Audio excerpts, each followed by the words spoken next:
안녕하세요. DJ 라니입니다. 오늘의 사연 시작해 보겠습니다.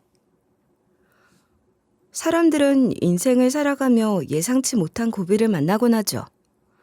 아무리 조심하고 조심해도 때로는 나를 지탱해주던 바닥이 무너지는 순간이 찾아오기도 해요.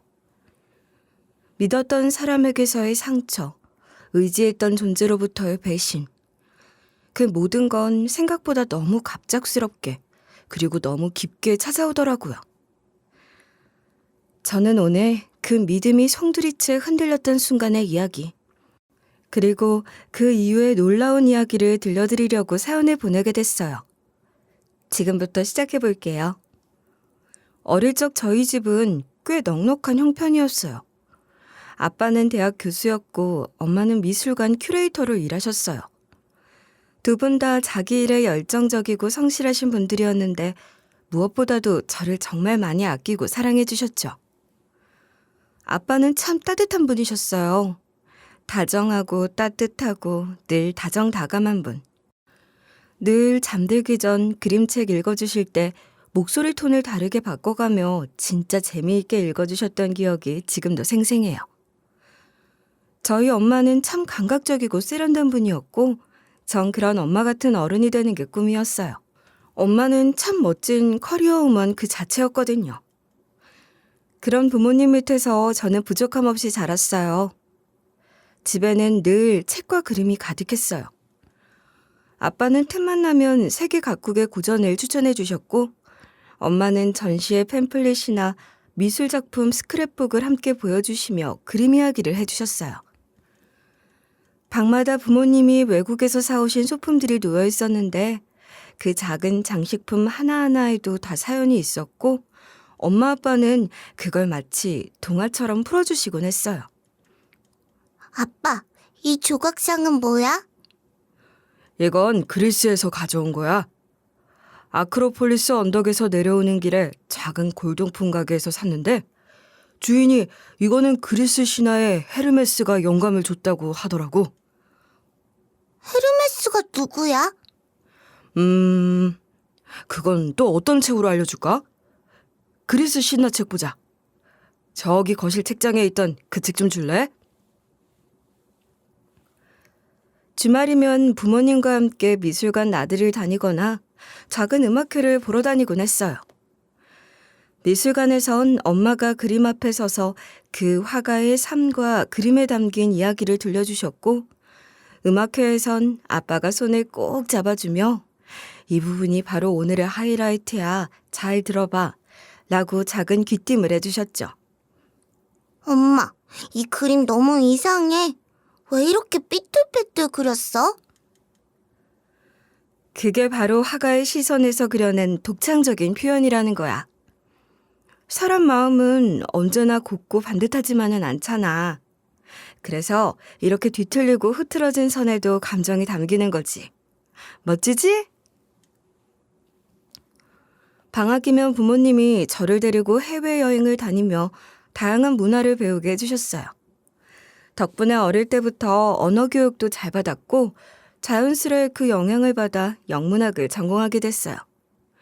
그렇게 대학에 가선 번역가라는 꿈을 품고 통번역 수업을 열심히 듣던 학생이 됐죠. 엄마, 아빠, 나 이번에 학기 차석이야. 우리 딸 정말 대단하다. 축하해. 우리 집 자랑이다, 자랑. 역시 우리 딸은 똑소리나게 뭐든 잘 해내네. 다음엔 번역 공모전도 나가봐. 알았지? 할 수 있을까 싶긴 한데 그래도 해봐야겠지? 해봐야지. 안 해보면 절대 모르는 거니까. 기회는 준비된 사람한테 오는 거야. 알았지? 우리 딸, 엄마 아빠가 항상 믿어. 제 삶은 완벽했고 저희 가족의 일상은 따뜻하고 행복했어요. 하지만 그 행복했던 일상은 대학 2학년 겨울 완전히 산산조각 나버리고 말았습니다. 그때는 부모님 결혼 30주년 기념일이었고 두 분은 유럽으로 여행을 떠나셨어요. 저도 같이 가자고 하셨지만 두 분만의 특별한 날이니 오붓하게 다녀오시라고 하고 저는 방학을 맞아 자취방에서 자격증 공부를 하며 시간을 보내고 있었어요. 그런데 두 분이 여행을 떠난 지 5일째 되던 밤 외교부에서 전화를 한 통 받게 됐습니다. 유감스러운 말씀을 드리게 돼 정말 죄송합니다. 부모님께서 여행 중 강도 사건에 휘말리셨다는 소식입니다. 그게 무슨 말씀이신지.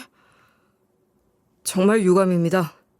두 분께서 머물던 숙소에 강도가 침입했고 아버님은 저항하시다 흉기에 찔리셨고 어머님은 몸을 피하시다가 2층에서 추락해 사망하셨습니다. 전화기를 붙든 손이 덜덜덜 떨려와 저는 그만 손에서 떨어뜨리고 말았습니다. 목소린 얼어붙은 듯 나오지 않았고 눈물도 나오지 않았어요. 그냥 귀에서 웅웅 울리는 소리만 들렸어요. 알려준 주소로 향하면서도 국내로 두 분 사체를 인도받아 확인하면서도 장례를 치르면서도 모든 일을 마치고 나서도 부모님이 세상을 떠나셨다는 사실은 믿기지 않았어요. 현관에 걸린 아빠의 외투, 부엌에 남겨진 엄마의 찻잔, 아빠의 책상, 엄마의 만년필, 엄마가 고른 꽃무늬 커튼, 주말에 가족 셋이 같이 듣던 재즈 CD. 모든 게 그대로였는데 그 모든 게 이제는 부모님의 부재를 증명하는 유일한 흔적처럼 느껴졌어요. 그리고 아마 외동인 분들은 더 잘 아실 거예요. 그 모든 과정을 나 혼자 감당해야 한다는 사실이 더 사무치게 외롭더군요. 같이 울고 같이 추억을 이야기하고 같이 위로해줄 형제 하나 없다는 게 정말이지 지독히 외로웠어요. 저만 남겨두고 그렇게 가버린 부모님이 원망스럽다가 미안하다가 슬프다가 서럽다가 너무 많은 감정이 소용돌이쳤어요.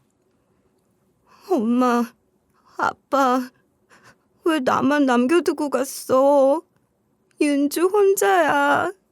엄마, 아빠 때 완전히 혼자가 됐단 말이야. 혼자 중얼거리며 울던 그 밤들을 숱하게 지나고 나서야 저는 겨우 정신을 붙잡을 수 있었어요. 3달쯤 지나서야 조금씩 현실을 받아들이기 시작했고 저에게 남겨진 것들을 보게 됐죠. 부모님이 살던 단독주택, 은행 예금과 보험금, 그리고 아빠가 오랫동안 모아온 주식계좌. 그때 제 나이 고작 20대 초반이었고 제 손에 쥐어진 유산은 사실 너무 벅찬 무게였어요.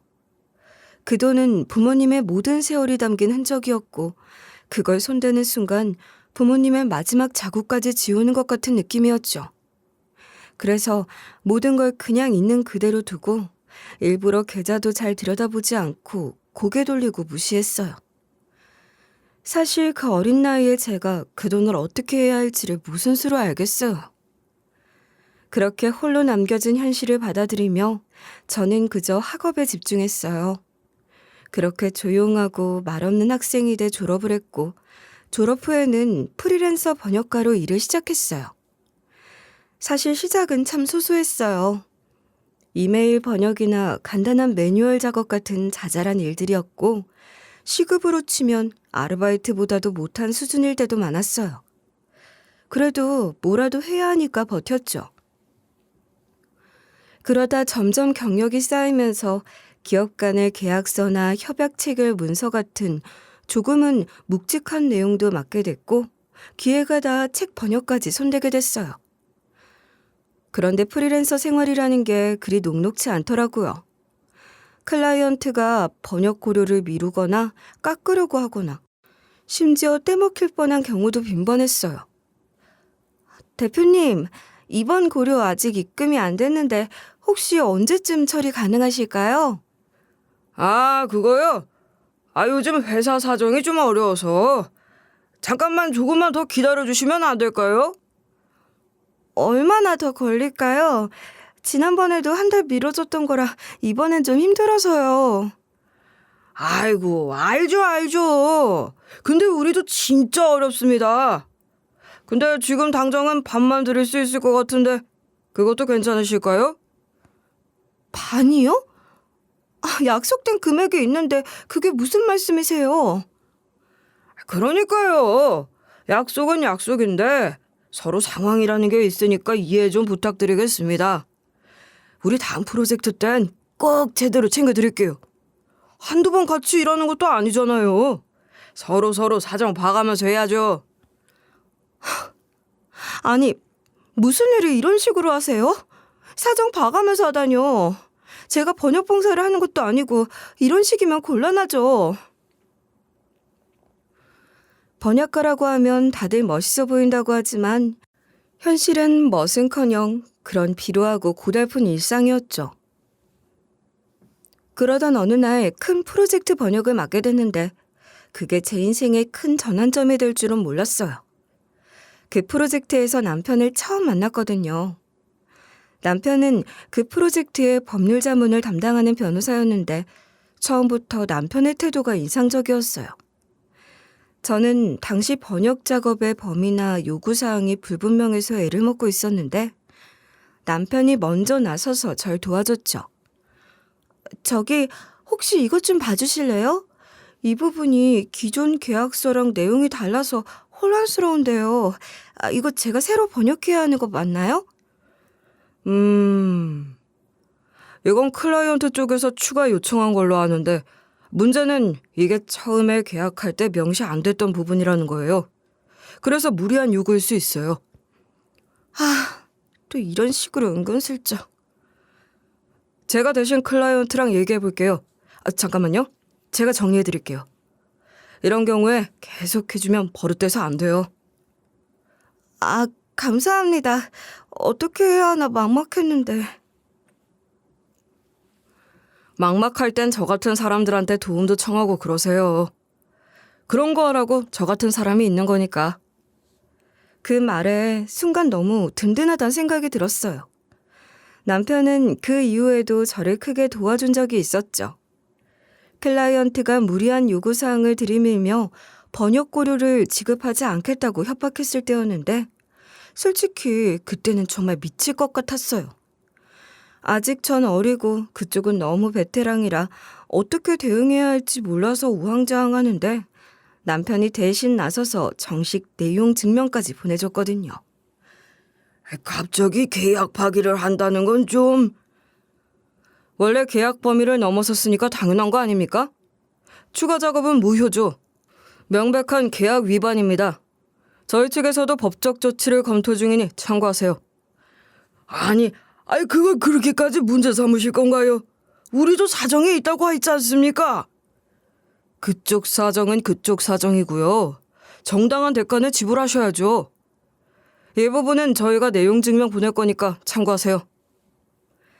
남편 덕에 일은 잘 해결이 됐고 그때 느낀 안도감과 고마움은 아직도 생생해요. 밤마다 잠 못 이루던 불안한 순간들에 남편은 저에게 더없이 큰 힘이 됐어요.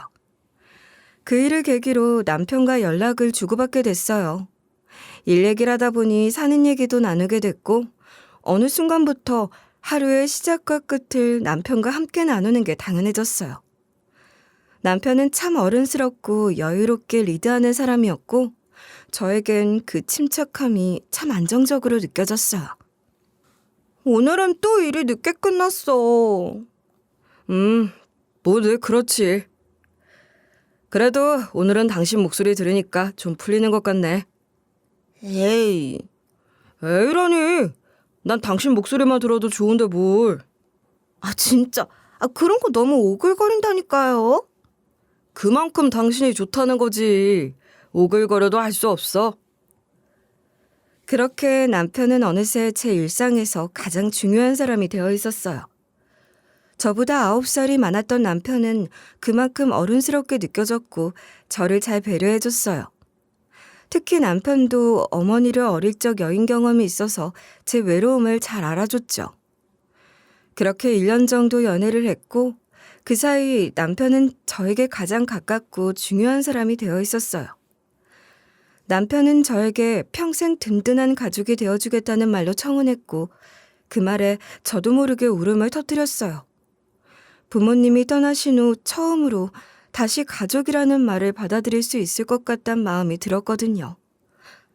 가족.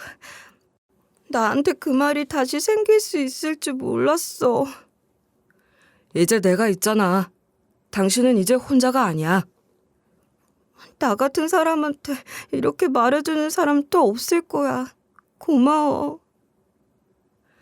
나도 고마워. 나한테 가족이 되어줘서. 저는 감격에 겨워 청혼을 받아들였고 그렇게 저희는 부부가 되었어요. 꽤 이른 나이에 한 결혼이었지만 결혼 생활은 무난했어요. 물론 작은 다툼이나 의견 충돌은 있었지만 서로 이해하려고 노력했고 함께 미래를 그리며 사는 날들이었죠. 남편은 늘 듬직했고 저는 그런 남편을 믿고 의지했어요.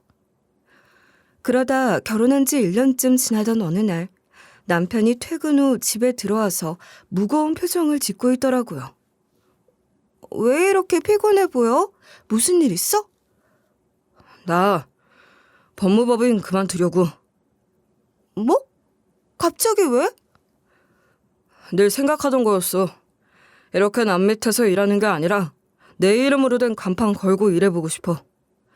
내 이름으로 된 변호사 사무실을 차리고 싶다고. 만만치 않을 텐데 괜찮겠어요? 그래서 걱정돼서 당신한테 말하는 거야. 사실 나도 무섭고 두렵고 그래. 근데 이걸 안 하면 후회할 것 같아. 내 이름 걸고 내 방식대로 일해보고 싶었어. 남편이 그 말을 하는데 눈빛이 단단하게 빛나더라고요. 그래서 그 순간 남편을 믿어주고 응원하기로 했어요. 그래, 알겠어. 당신이 그렇게까지 하고 싶다면 내가 뭐라고 하겠어. 난 그냥 무조건 응원할게. 근데 너무 무리하지 마. 진짜 몸 상하지 않게만 해. 알았어. 진짜 고마워. 당신이 이렇게 말해줘서 너무 든든하다. 그렇게 남편은 개업 준비를 하기 시작했고 어느 날 조심스레 이야기를 꺼내더라고요. 여보, 개업 자금이 생각보다 좀 많이 드네. 보증금에다 사무실 인테리어, 장비 구입 비용, 직원 인건비까지 다 합치니까 막상 예산보다 훨씬 크게 들어가더라고. 그래서 말인데, 당신이 조금만 도와줄 수 있을까? 나중에 꼭 갚을게. 내 명의로 대출받을 수도 있는데 그렇게 하면 신용에 문제가 될 수도 있고 개업할 때 은행이랑 조건 협상이 꼬일 수도 있어서 말이야. 내가 돈이 어디... 우리 부모님 유산 말하는 거야? 아니야. 그냥 해본 말이야. 아니야, 됐어. 그냥 못 들은 거로 해. 당신한텐 부모님이 남겨주신 소중한 돈인데 나 때문에 그걸 그냥 쓰라고 하는 게 맞는지 모르겠어. 신경 쓰지 마. 그냥 잊어. 잠깐만. 그렇게 말하면 더 신경 쓰이잖아. 당신 그 돈 꼭 필요한 거 아니야? 그래도 당신한테 부담 주고 싶지 않았어. 내가 괜한 소리를 했나 봐. 신경 쓰지 마. 미안해. 그렇게 말하며 남편이 제 손을 잡았는데 그 손이 참 따뜻했어요. 제가 힘들 때도 늘 그렇게 손을 잡아주던 사람이 남편이었는데 남편이 힘든 순간 제가 도울 수 있는 걸 외면하는 게 맞나 그런 생각이 들더라고요. 솔직히 부모님이 남겨주신 돈은 저에게 정말 소중한 자산이었어요. 그 돈은 그냥 숫자가 아니었고 부모님과의 추억, 부모님의 마음, 부모님이 저를 위해 준비해 주신 마지막 유산이니까요. 처음엔 그 돈에 손대는 게 너무 무서워서 대학 졸업 후에도 아르바이트하며 생활비를 충당하고 일부러 안 썼던 돈이었어요. 하지만 남편이 그렇게까지 어려운 상황인데 그걸 모른 척할 수가 없었어요. 고민 끝에 저는 마음을 정했고 부모님이 남긴 주식 중 일부를 정리하고 적금 하나를 해지해서 필요한 금액을 마련해 남편에게 건넸어요. 여보, 이거면 당신 필요한데 쓸 수 있지? 여보, 이걸 내가 받아도 되는 거야? 그냥 받아. 당신 꿈 이루라고 주는 거야. 나중에 더 크게 돌려줄 거라며 그거 믿을게. 여보, 진짜 고마워. 나중에 꼭 성공해서 당신한테 꼭 보답할게. 호강시켜줄게. 정말 고마워. 남편은 눈물이 맺힌 눈으로 저를 보며 말했어요. 그 눈가가 붉어진 걸 보는데 저도 괜히 울컥해서 눈물이 핑 돌더라고요. 그날 밤 남편은 제 손을 꼭 잡고 잠들었고 남편은 그날 이후 더 열심히 준비했어요. 늦은 밤까지 사무실 개업 준비를 하고 계약서 초안도 손보고 인테리어 업체랑도 직접 미팅을 잡아가며 부지런히 뛰어다녔어요. 사무실 개업일이 다가올수록 저도 덩달아 설레고 기대가 됐죠. 여보, 간판은 어떻게 할 거야? 폰트는 정했어? 아, 그것도 아직 고민 중이야. 그냥 깔끔하게 할까? 아니면 약간 고급스럽게 갈까? 나는 당신 이름 폰트는 좀 딱딱하게 하는 게 멋있을 것 같은데? 너무 화려하면 변호사 사무실 느낌이 안 나잖아. 맞아. 그거 좋은 아이디어다. 역시 당신은 내 생각을 딱딱 집어주네. 그럼 나중에 명함도 보여줘. 내가 또 디테일은 잘 보니까. 알겠어. 이제 당신 없으면 안 되겠다니까. 그걸 이제 알았어? 알긴 진작 알았지. 내가 표현을 못해서 그렇지. 저는 내심 남편의 꿈을 함께 만들어주고 있다는 뿌듯함이 컸고 앞으로의 일들이 기대되는 마음이었어요. 남편은 그렇게 개업을 했고 변호사 2명이 새로 합류했는데 한 명은 남편 또래의 남자 변호사였고 다른 한 명은 제 또래쯤 되어 보이는 젊은 여자 변호사였어요. 그런데 이상하게도 그 여자 변호사를 처음 봤을 때부터 뭔가 긴장이 되는 기분이 들더라고요. 긴 생머리에 깔끔한 수트 차림, 눈빛도 반짝이고 말투도 또렷해서 뭔가 전문적이고 멋진 커리어우먼 느낌이 났어요. 사실 저보다 훨씬 세련돼 보이고 딱 봐도 똑부러져 보이는 사람이었어요. 그래서 좀 주눅이 들기도 했나 봐요. 남편과 그 여자 변호사가 나란히 앉아 회의하며 진지하게 얘기를 나누는 모습을 보면 괜히 마음 한쪽이 찌르르한 느낌이 들었죠. 그 여자 변호사는 어때? 양 변호사라고 했었나? 양변. 뭐, 일 잘해. 똑똑하고 꼼꼼하고. 아, 그래? 나이도 어려 보이는데 벌써 그렇게 잘해? 나이치고 진짜 대단해. 케이스 정리하는 것도 깔끔하고 클라이언트 대응도 척척해. 앞으로 내 오른팔이 될 것 같아. 남편은 아무렇지도 않게 말을 꺼냈지만 저는 그 대화 끝에 남편이 오른팔이라는 말을 했던 게 자꾸만 머릿속에 맴돌았어요. 그러다 보니 괜히 그 여자가 신경 쓰였어요.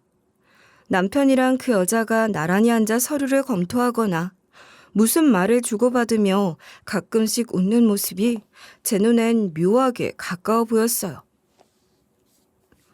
사실 법조인인 남편과 저는 업무 얘기로 할 수 있는 말이 별로 없잖아요. 그런데 그 여자와 남편은 뭔가 코드가 잘 맞는 사람들끼리만 통할 수 있는 대화를 하는 것처럼 보였고 저는 절대 들어갈 수가 없는 영역이라 거리감이 느껴지고 불안하더라고요. 여보, 오늘 늦었네? 뭐 했어? 그냥 케이스 하나 정리하고 혜린이랑 증거 정리하느라 자료 찾은 거지 뭐. 혜린이? 왜? 양변 이름이야. 좀 편해져서. 아무튼 그 친구가 이번에 진짜 중요한 증거를 하나 찾아냈거든. 덕분에 클라이언트한테 신뢰도 팍 얻었어. 그 친구 없었으면 나 진짜 고생길 열릴 뻔했어. 그 정도야? 그럼 일 진짜 잘해. 아, 그래? 잘 됐네. 그때부터였던 것 같아요. 제 안에 이상한 불안감이 부쩍 자라기 시작한 게. 의심을 하고 봐서인지 그날 이후 남편에게서 자꾸 작은 단서들이 보이기 시작했어요. 남편 셔츠에서 맡아진 은은한 여자 향수 냄새부터 시작해 며칠 뒤 남편 코트에서 긴 머리카락이 하나 발견됐을 때는 심장이 쿵 하고 내려앉더라고요. 양 변호사의 긴 머리가 떠올랐죠. 그뿐만이 아니었어요. 밤 늦은 시간 남편 핸드폰으로 걸려오는 전화. 발신자 이름은 양 변호사도 아닌 혜린. 어이가 없었죠. 여보, 전화 왔어. 양 변호사라는데? 아, 받지 마. 내가 받을게. 알았어. 남편이 전화기를 후다닥 받아들고 방에 들어가 문을 닫는 모습에 저는 그 자리에 얼어붙은 사람처럼 서 있었어요. 그때부터 저는 바보같이 사무실 근처를 서성거리기도 하고 남편이 퇴근 후 집에 들어올 때마다 향수 냄새에 더 예민해졌고 남편 통화를 몰래 엿들으려 귀 기울이기도 했어요. 여보, 오늘도 늦었네? 사건 정리 좀 하느라. 내일 중요한 미팅이 있어서. 맨날 늦네, 당신? 미안해. 내가 이 건만 넘기면 당신한테 더 집중할게. 조금만 봐주세요, 여보. 이해해줘, 응? 사랑해. 난 당신뿐이잖아. 남편은 여전히 다정했고 애정 표현도 잦았어요. 그런데 그 다정함이 오히려 더 의심스러웠어요. 혹시 저 여자와의 관계를 숨기기 위해 더 달콤한 말을 하는 건 아닐까? 나 몰래 뒤에서 무슨 짓을 하는 건 아닐까? 의심은 그렇게 제 안에서 점점 더 자라나기 시작했어요. 남편과 양 변호사 사이에 묘한 기류를 느낀 이후 저는 도저히 마음을 놓을 수가 없었어요. 전화기 너머 여자 웃음소리가 들리기라도 하면 심장이 쿵 내려앉았고 남편이 퇴근 후 늦게 들어오거나 전화가 오면 일부러 다른 방으로 나가서 받는 모습이 자꾸 눈에 밟혔어요. 그럴 때마다 제 가슴 한켠이 서늘해졌고 손끝이 시리도록 떨렸어요. 여보, 전화 왔는데 왜 굳이 방에 들어가서 받아? 그냥 사무실 일이 좀 복잡해서 그래. 당신 들으면 머리 아플까 봐. 그건 그렇고 왜 자꾸 늦게 와? 오늘도 미팅했어? 회식 겸 미팅이었어. 당신도 알잖아. 요즘 일 많아서. 그럴 때마다 마음 한켠이 조여왔어요. 이게 정말 아무 일도 아닌 건지 아니면 제가 모르는 다른 일이 있는 건지. 의심이 쌓일수록 그 여자 변호사의 얼굴이 자꾸 떠올랐어요. 긴 생머리, 딱 달라붙는 검은 수트, 야무진 말투. 남편 옆에 서 있는 그 모습이 눈앞에 아른거렸고 자꾸만 제 마음을 핥히고 갔죠. 그렇게 의심만 품은 채로 며칠을 보내던 어느 날 저녁 남편이 퇴근 후 다시 나간다는 거예요. 뭐가 얼마나 바쁘길래 퇴근하고 또 나가? 일이 바빠서 그래. 오늘은 좀 많이 늦을 것 같아. 급하게 처리해야 할 건이 있어서. 몇 시쯤 들어올 거야? 정확히는 몰라. 아마 밤 늦게 될 것 같아. 먼저 자. 또 그 여자랑 같이 있는 거야? 뭐? 무슨 말이야 그게? 아니야. 그냥 물어본 거야. 내가 무슨 잘못을 했다고 자꾸 의심하는 거야. 우린 일을 하는 거야. 일이라고. 그래, 알았어. 조심히 들어와. 전화를 끊고 나니 가슴이 쿵 내려앉는 기분이었어요. 의부증이라고 해도 좋고 오버라고 해도 좋지만 이건 그냥 넘어갈 일이 아니라는 이상한 촉이 강하게 올라왔어요. 결국 저는 핸드백을 챙기고 택시를 잡아 남편의 뒤를 쫓기로 마음먹었어요. 손은 덜덜 떨리고 심장은 미친 듯이 뛰었지만 그 이상한 예감은 저를 멈추게 하지 못했어요. 그런데 남편 차는 평소 가는 길과는 전혀 다른 방향으로 향했고 저는 조용히 숨을 죽이며 그 뒤를 따랐어요.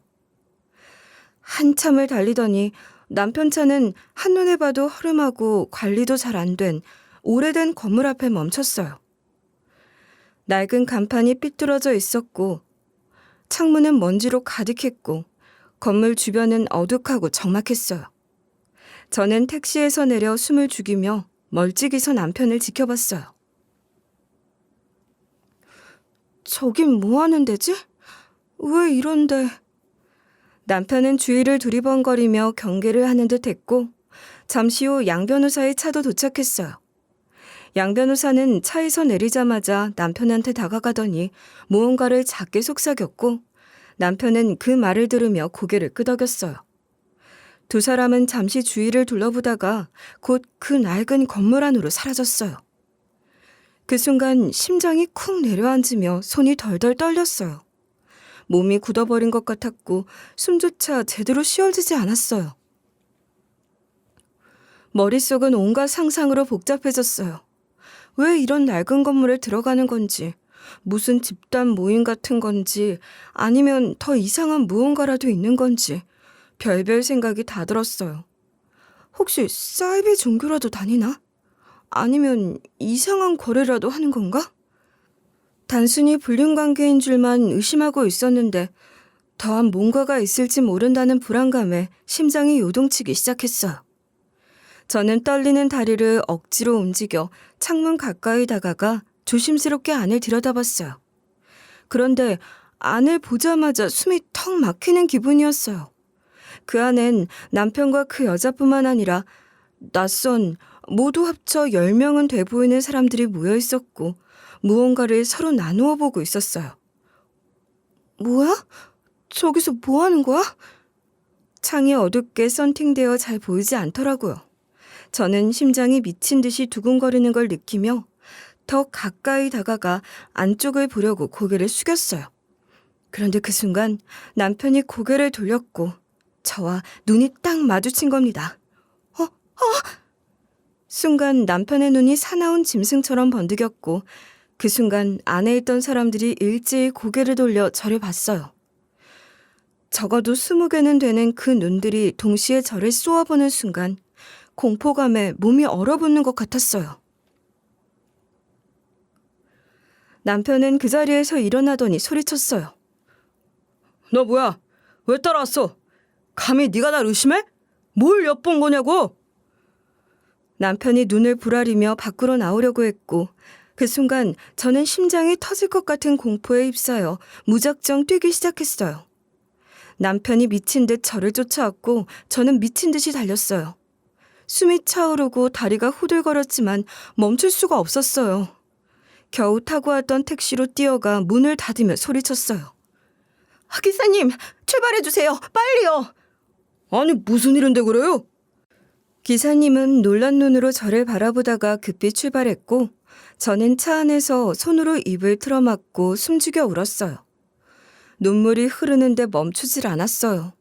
심장이 쿵쿵거리고 손은 덜덜 떨리고 숨이 막히는 것 같았어요. 택시 창밖으로 멀어져가는 그 낡은 건물을 바라보며 단순 불륜 정도로 의심했던 제 감이 틀렸다는 걸 저는 확신했어요. 남편에게 감춰진 건 더 큰 무언가임에 틀림없었어요. 집에 돌아오자마자 저는 떨리는 손으로 재빨리 짐을 챙겼어요. 남편의 정체가 무엇인지 그것들이 모여 대체 무슨 짓을 하는지 몰라도 한 가진 분명했어요. 더 이상 그와 함께 있어서는 안 된다는 것이었죠. 아까 그 기세로는 저를 어떻게 할 게 분명했거든요. 일단 가방에 작업용 노트북과 옷가지 몇 벌부터 있는 대로 쑤셔 넣었어요. 부모님이 남기고 간 유품 상자까지 들고 나가고 싶었지만 정신이 아득해 아무것도 손에 잡히지 않았어요. 그냥 주섬주섬 몇 개만 챙기고 현관으로 향하려는 순간 남편이 집에 들어오는 소리가 들렸어요. 저는 순간 숨이 멎는 듯 굳어버렸고 발걸음 소리는 곧장 제 앞으로 다가와 멈춰섰어요. 남편은 문 앞에 서서 저를 내려보더니 표정이 순식간에 일그러졌어요. 이 시간에 어디 가려고? 그 목소리에 저는 숨조차 쉴 수가 없었어요. 제가 대답을 못하고 얼어붙자 남편은 갑자기 손을 뻗어 제 어깨를 잡아 흔들었고 그대로 손이 올라가 저를 세게 밀쳤어요. 저는 중심을 잃고 넘어졌고 그 뒤로도 남편의 손과 발이 제 위를 마구 지나갔어요. 남편은 사정없이 저를 때리기 시작했습니다. 그만해. 뭘 본 거야? 뭘 의심해서 따라온 거냐고? 발길질과 손찌검이 계속됐지만 아프다는 말조차 나오지 않았고 머릿속은 하얗게 비어 있었어요. 결국 저는 가방도 못 챙기고 부랴부랴 지갑 하나 겨우 손에 쥔 채로 남편을 있는 힘껏 밀어 맨몸으로 집을 뛰쳐나왔어요. 너무 급히 나오느라 떨어뜨리는 바람에 심지어 휴대폰도 챙기지 못한 채였죠. 거리는 이미 어둑했고 저는 그저 멀리 도망쳐야 한다는 생각뿐이었어요.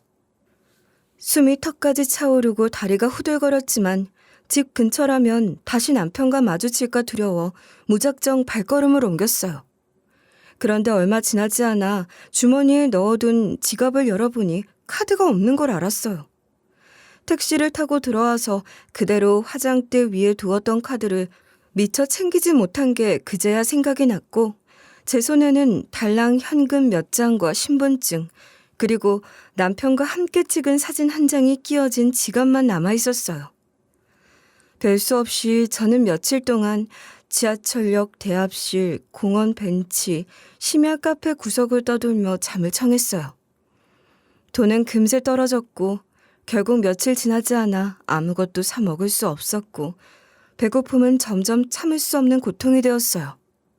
한참을 굶다가 결국 저는 작은 식당 앞에 멈춰섰고 유리창 너머로 밥 냄새가 풍겨오는 순간 머리가 멍해지며 발걸음이 저절로 식당 안으로 들어갔어요. 자리 잡고 앉아 주문한 밥 한 공기와 국 한 그릇이 나왔을 때 손이 떨려 젓가락조차 제대로 잡지 못했어요.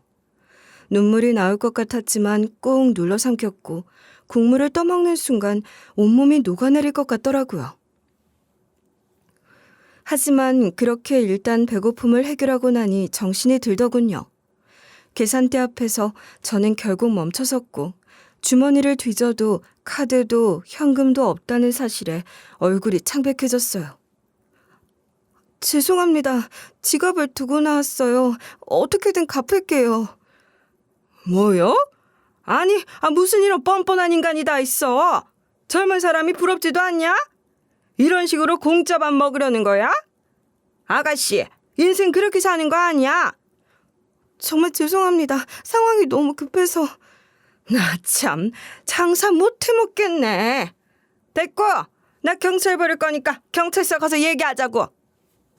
저는 더 이상 말을 잇지 못하고 고개를 숙였어요. 그 순간 식당 안에 다른 손님들이 저를 힐끔거리며 수군거리는 소리가 들렸어요. 그들의 시선이 따가워 얼굴이 화끈거렸고 눈물이 왈칵 쏟아질 것 같았어요.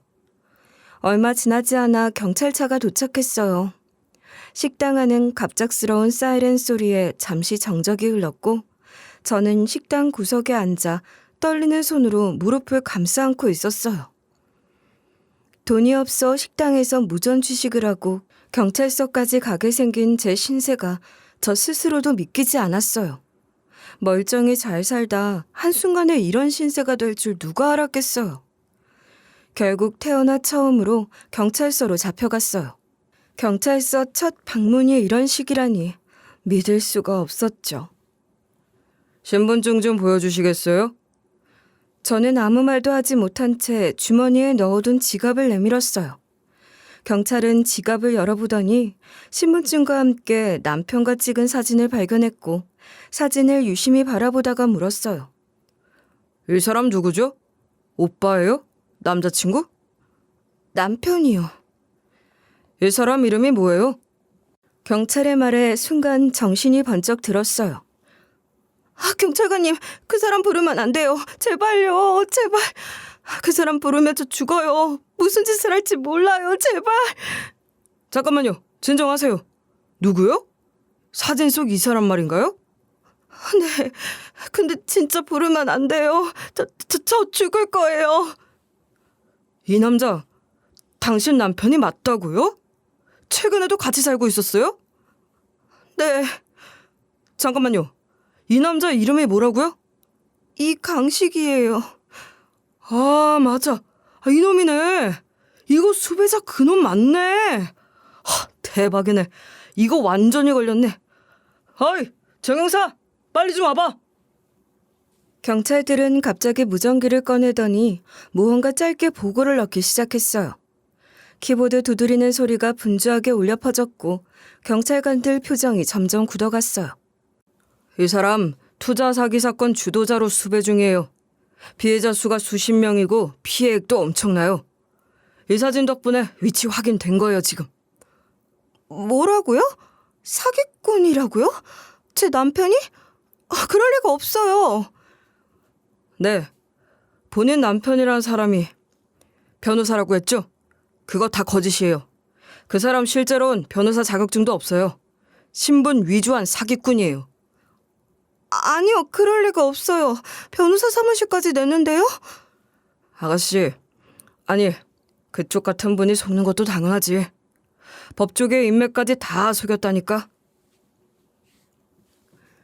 알고 보니 남편은 투자 사기 조직의 우두머리였고 부동산 투자 자문, 해외 투자 상품, 고수익 미끼로 사람들을 속여서 돈을 빼먹어온 거란 겁니다. 피해자들 중엔 은퇴 후 전 재산을 넣은 노부부도 있었고 자녀 병원비 마련하려고 대출까지 받은 사람도 있었대요. 심지어 그 여자 변호사 역시 그 일당 중 하나였던 겁니다. 투자 사기 조직의 핵심 멤버였다고 하더군요. 저는 경찰관들 말을 들으며 멍하니 앉아 있었어요. 눈이 자꾸 흐려졌고 손은 여전히 떨리고 있었어요. 남편이 그 사람이 사기꾼이었다니. 그동안 나한테 보여줬던 다정함, 미소, 그 따뜻했던 말투들. 그게 다 연기였다니. 숨도 쉬기 힘들었어요. 가슴이 미어져서 당장이라도 토할 것 같은 기분이었어요. 이제 이 사람 체포영장 나올 겁니다. 바로 신변 확보해야죠. 위치는 여기 맞아요? 맞아요. 절 쫓아왔으니까 아마 집에 있을 거예요. 경찰들은 무전기로 상황을 보고하며 바삐 움직였고 저는 그대로 멍하니 앉아만 있었어요. 그러다 경찰 중 한 명이 제 옆으로 다가와서 말을 걸었어요. 근데 이 사람 평소에 뭔가 이상한 낌새 없었어요? 뭐 좀 수상하다거나 생활 패턴이 이상했다거나 그런 거요. 저희가 알아서 조사하겠지만 혹시 기억나는 게 있으면 알려주세요. 그냥 가끔 전화를 피하거나 늦게 들어오거나 그런 건 있었어요. 근데 그냥 사업 때문에 바쁜 건 줄로만 알았죠. 사기꾼들이 원래 그래요. 평소엔 겉으론 멀쩡한 척, 다정한 척 하다가 뒤에서 다 작업치는 거죠. 혹시 이 남자가 본인 명의로 무슨 계약서나 서류 작성한 적 있어요? 대출 서류라든지 투자 관련 서류라든지. 몇 번 서류 갖다 주면서 사인하라고 했던 적이 있어요. 그때는 그냥 믿고 했어요. 변호사니까, 남편이니까 믿고. 그거 다 사기 서류일 가능성 높아요. 혹시라도 집에 그런 서류 남아있으면 절대 버리지 말고 보관하세요. 수사에 중요한 자료가 될 수 있어요. 경찰관은 제 손목을 가볍게 툭 치며 안심시키려는 듯 고개를 끄덕였고 저는 멍한 눈으로 바닥만 보고 있었어요. 지갑 안에 끼워뒀던 남편과의 사진이 그대로 보였어요. 그 사진 속에서 웃고 있는 그 사람의 얼굴이 너무나 낯설었어요. 저렇게 환하게 웃던 얼굴이 사기꾼의 얼굴이라니. 저 사람이 그 수많은 사람들의 돈을 빼앗고 속이고 가족들을 파탄나게 만든 주범이었다는 사실이 믿기지 않았어요. 곧이어 남편이 체포됐고 이후 조사가 진행되면서 저는 계속해서 새로운 충격을 맞닥뜨려야 했어요. 수사 중에 확보된 자료에서 본인 명의 통장하고 투자 계약서도 나왔어요. 네? 제 명의로요? 네, 본인 이름으로 된 통장, 투자 계약서, 대출 서류까지 다 나왔어요. 그거 전부 그 사람이 작성했어요. 서명도요. 본인 명의로 대출받고 투자금도 다 받아서 그 돈이 다른 피해자 계좌로 흘러간 정황이 나왔어요. 다른 피해자들 돈 돌려막기 하는데 본인 계좌도 쓰였단 얘기예요. 저 지금 너무 숨이 막혀서. 잠깐만요. 그럼 저도 피해자인 건가요? 그렇죠. 남편이란 사람이 처음부터 접근한 이유도 본인 부모님 유산 때문이었던 것 같아요. 조사 과정에서 인정하더군요. 부고 기사를 보고 유산 상속인을 뒤쫓다가 피해자분을 알게 됐고 그때부터 접근해서 연애하고 결혼하고 그 모든 과정이 다 계획된 거였다고요. 믿을 수가 없어요. 어떻게 그렇게. 사무실 개업 자금이니 뭐니 하며 빌려간 돈도 사실 투자금 명목으로 돌려막기 자금했었더라고요. 본인 모르게 본인 명의로 대출도 받았고요. 그 말을 듣는 순간 손이 부들부들 떨리고 심장이 찢어지는 것 같았어요. 부모님이 피땀 흘려 모은 돈, 제가 평생 소중히 여기며 손도 대지 않으려고 애썼던 그 돈을 남편이란 놈이 처음부터 탐내며 다가와서 빼돌렸다는 거예요. 나를 사랑한다고, 네 가족이 되어주겠다고, 너 혼자 외롭게 두지 않겠다고 했던 그 말들, 그 모든 게 다 계산된 연극이었단 겁니다. 어떻게 그럴 수가 있어요? 내가 무슨 잘못을 했다고. 본인 잘못 아닙니다. 절대 아니에요. 그런 놈들은요, 선량한 사람들을 노리고 믿음을 악용해요. 피해자분은 죄가 없어요. 그래서 더 꼭 처벌받게 해야 해요. 끝까지 가야 하고요. 힘들어도 저희 믿고 버텨주세요. 피해자 진술도 필요하고요. 최대한 보호할 테니까 걱정하지 마세요. 경찰의 그 말을 듣는데 눈물이 뚝뚝 떨어졌어요. 저 혼자 아니라고 끝까지 싸워주겠다는 말이 너무 고마우면서도 한편으론 참담했어요. 남편은 경찰 조사 중에도 끝까지 발뺌하려 했어요. 경찰 앞에서도 끝내 시치미를 떼며 억울하다는 표정을 짓더라고요. 하지만 제가 제공한 자료, 경찰이 추가로 확보한 증거, 그리고 공범들의 자백이 이어지자 결국 무너져 내렸어요. 그러면서도 뻔뻔하게 저에게 선처를 요구하더군요. 그 돈은 갚을 생각이었어. 다른 건 다 사기 맞는데 당신한테는 아니었다고. 빌린 거야. 근데 고소라니. 지랄하지 마. 대체 너 날 어디까지 등신으로 보는 거야? 내가 아직도 네 말을 믿을 거라고 생각하는 거야? 그래, 그럴 만도 하겠지. 네가 그렇게 손쉽게 속인 순진에 빠진 어린 여자니까. 근데 넌 아니야. 입 닥쳐, 이 쓰레기 같은 새끼야. 결국 남편은 법정에 수위 차림으로 섰어요. 법정에서 저를 쳐다보며 울먹이던 얼굴은 아직도 잊혀지지 않아요. 선처를 호소하던 남편 보란 듯이 재판장 앞에서 저는 단호하게 진술했어요. 피의자는 처음부터 저를 속였습니다. 오직 제 부모님의 유산과 돈을 노리고 접근한 겁니다. 저는 그 사실을 너무나 늦게 알았습니다. 선처는 없습니다. 저뿐만 아니라 수많은 피해자들의 삶을 망가뜨린 사람입니다. 반드시 죗값을 받아야 합니다. 그 말이 끝나자 법정 안은 잠시 정적이 흘렀어요. 남편은 고개를 떨구고 흐느꼈고 제 말에 어떤 반박도 하지 못했어요. 결국 남편은 사기, 공문서 위조, 자금 세탁, 명의 도용 등의 혐의로 징역형을 선고받았어요. 변호사이면서 그 점을 이용해 사기에 가담한 여자도 중형을 피하지 못했고 그 조직에 얽힌 다른 인물들도 각자 실형을 선고받았어요. 혹시 제 돈 돌려받을 수 있나요? 완전히는 어렵습니다. 하지만 피해자 변제 절차를 통해 일부는 돌려드릴 수 있을 겁니다. 제가 처음에 빼앗겼던 부모님의 돈과 제 이름으로 빼돌려진 대출금 일부는 경찰의 추적 끝에 압류되었고 그중 일부는 피해자 변제를 통해 돌려받을 수 있었어요. 물론 완전히 다 되찾을 수는 없었지만 저는 끝까지 싸워서 내 몫을 지켰다는 사실에 그나마 스스로를 위로할 수 있었어요. 그리고 마지막 재판이 끝나고 법정 밖에서 남편 놈이 호송되는 모습을 지켜봤어요. 수갑을 찬 채 경찰에 이끌려 나오는 남편의 모습. 그 얼굴은 뭔가를 후회하는 듯 하면서도 아직도 억울하다는 표정을 짓고 있었어요. 그걸 보며 저는 차가운 웃음만 나왔어요. 이제 평생 쇠창살 뒤에서 죗값 치르겠지 싶더군요. 진짜 두들겨 패주고 싶었는데 그걸 못해서 너무 아쉬울 따름이었죠. 그때였어요.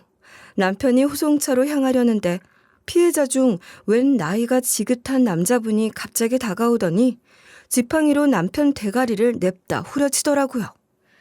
이 개 같은 놈아! 너 같은 놈은 죽어야 돼! 죽어야! 너 때문에 우리 집안이 다 박살이 났어! 이 썩을 놈아! 내 돈 다 날리고 우리 마누라도 너한테 속아서 울고 불고! 네가 인간이야? 사람이냐고 이 사기꾼 놈아! 사기꾼 놈들은 다 지옥불에 떨어져야 돼! 순간 법원 로비가 술렁였고 지팡이 끝이 남편의 머리에 정확히 꽂히는 소리가 아주 또렷하게 들렸어요. 딱 소리와 함께 남편이 휘청거리더니 머리를 부여잡고 비틀거렸어요. 그놈 대가리를 한 대 후려쳐주지 못한 게 한이 될 뻔했는데 대리만족 제대로 되더라고요. 두개골이 빠개질 듯 큰 소리가 났거든요. 그 덕에 남편은 곧장 병원으로 실려갔죠. 저는 그 모습을 끝까지 지켜봤어요. 그 순간만큼은 평생 두고두고 기억에 남을 것 같았어요. 그놈이 이제 어디서 뭘 하든 평생 감옥에 처박혀서 썩어나가길 바라며 혼잣말로 인사를 구했습니다. 잘 가라 이 사기꾼 새끼야. 이젠 넌 나한테 없는 사람이야. 남편이 사기꾼이란 사실 덕이라고 해야 할지 뭐라고 해야 할지 모르겠지만 아무튼 그 덕분에 이혼은 정말 빠르게 처리됐어요. 경찰 조사에서부터 법정까지 모든 과정에서 남편의 신분과 자격이 전부 허위로 드러났고 사건 자체가 워낙 중대 범죄였기 때문에 별다른 협의 절차도 없이 바로 이혼 판결이 나왔어요. 이게 진짜 끝난 건가요? 저 사람과의 관계도 이 결혼도 이제 다 끝인 거죠? 네. 사건 자체가 중대 범죄로 인정됐고 그 사람의 모든 자격이 허위로 밝혀졌으니까요. 판사님도 바로 판결 내리셨잖아요. 법적으론 더 이상 얽힐 일이 없어요. 그럼 이제 저 그 사람 아내였던 거 그냥 없던 일처럼 되는 거죠? 법적으로는 그렇습니다만 마음은 시간이 걸리겠죠.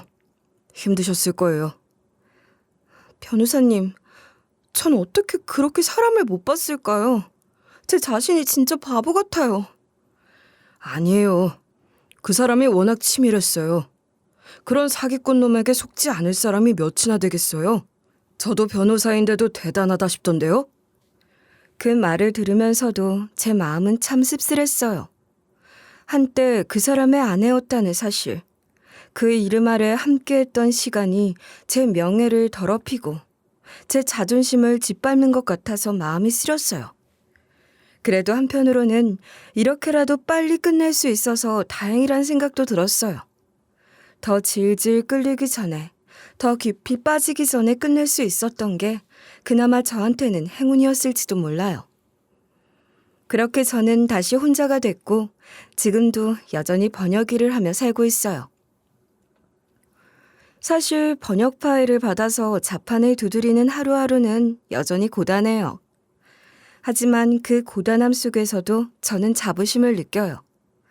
이 일이 제 삶을 다시 일으키고 있다는 걸, 그리고 이 작은 작업들이 모여 제 생계를 지탱해주는 기둥이라는 걸 누구보다 잘 알거든요. 작업은 주로 평범한 계약서나 기술 문서, 가끔은 책 번역 같은 소소한 작업들이지만 저는 그게 너무 고맙고 소중해요. 큰 돈은 아니어도 이 작은 일들이 쌓여서 제 삶의 버팀목이 되어주고 있다는 걸 알기에 감사한 마음으로 받아들이고 있어요. 밤이 되면 가끔 문득 지난 일들이 떠오를 때가 있어요. 부모님이 너무 그립고 그때 조금만 더 똑똑했더라면, 조금만 더 의심했더라면, 그렇게 어린 나이에 나이 많은 남자한테 홀려 결혼만 하지 않았어도 내 인생이 이렇게까지 망가지진 않았을 텐데 하는 후회가 밀려와요. 그럴 때면 제 자신이 한심해서 눈물이 날 때도 있어요. 왜 그렇게 세상을 몰랐을까? 왜 그렇게 쉽게 믿었을까? 그런 자책을 한참 하고 나면 또 마음속에 다짐을 해요. 그래, 이제 절대 안 속아. 누구한테 친절 베풀어도 무조건 경계해야 돼. 세상에 공짜는 없어. 누구 말도 그냥 믿지 말고 고지고대로 듣지도 말고 다 그냥 적당히 듣고 넘기자. 무서워져야 돼. 그래야 안 다쳐. 다시는 그렇게 살고 싶지 않아. 나 이젠 냉정하게 살아야 돼. 그러면서도 한편으로는 생각해요. 그래, 그 인간 하나 때문에 내 인생을 더 망칠 순 없어. 나는 그냥 운이 나빴던 거고 그래서 그런 놈을 만난 거고 크게 인생 공부했다 생각하자 하고요. 그래서 저는 이제 더 이상 그 사람 얼굴을 떠올리며 마음 흔들리거나 자책하지 않기로 했어요. 그 사람 생각하며 시간을 버리는 게 제 인생에 아무런 도움이 안 된다는 걸 알았거든요.